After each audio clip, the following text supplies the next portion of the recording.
ইরানকে ঘিরে যুক্তরাষ্ট্র ও ইসরায়েলের চলমান উত্তেজনার মধ্যেই নতুন করে আলোচনার কেন্দ্রে উঠে এসেছেন চীনের এক অধ্যাপকের চাঞ্চল্যকর ভবিষ্যদ্বাণী।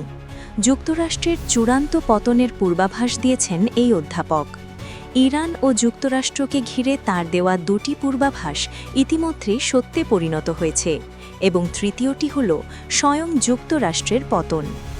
মধ্যপ্রাচ্যের চলমান যুদ্ধ পরিস্থিতিকে ঘিরে নতুন করে আলোচনায় উঠে এসেছেন চীনের এই অধ্যাপক।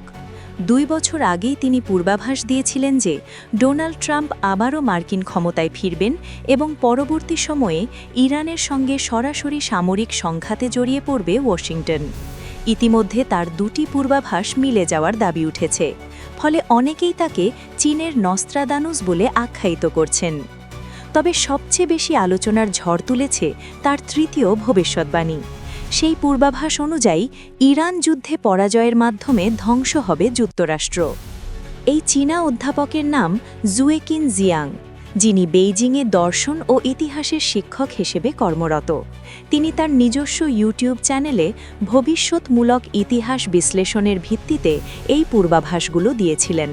তার দাবি, অতীতের ঐতিহাসিক ধারা, ভূরাজনৈতিক পরিস্থিতি এবং ঘটনাপ্রবাহের গভীর বিশ্লেষণের মাধ্যমে ভবিষ্যতের সম্ভাব্য চিত্র আঁকা সম্ভব।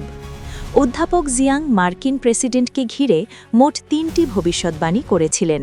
এর মধ্যে 2টি ইতিমধ্যেই সত্যি হয়েছে বলে দাবি করছেন তার অনুসারীরা। তবে সবচেয়ে আলোড়ন সৃষ্টিকারী তৃতীয় পূর্বাভাসটি নিয়েই এখন সবচেয়ে বেশি আলোচনা চলছে।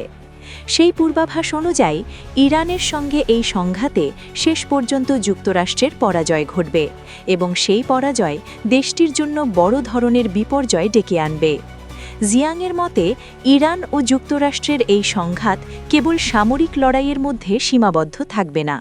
ধীরে ধীরে এতে জড়িয়ে পড়বে মধ্যপ্রাচ্যের আরও বহু দেশ এবং সংঘাতটি রূপ নেবে এক বৃহৎ ও রক্তক্ষয়ী ভূরাজনৈতিক যুদ্ধে। এর ফলে বৈশ্বিক জ্বালানি সরবরাহ মারাত্মকভাবে বিঘ্নিত হবে এবং আন্তর্জাতিক অর্থনীতি ও আর্থিক বাজারেও বিশাল ধাক্কা লাগবে।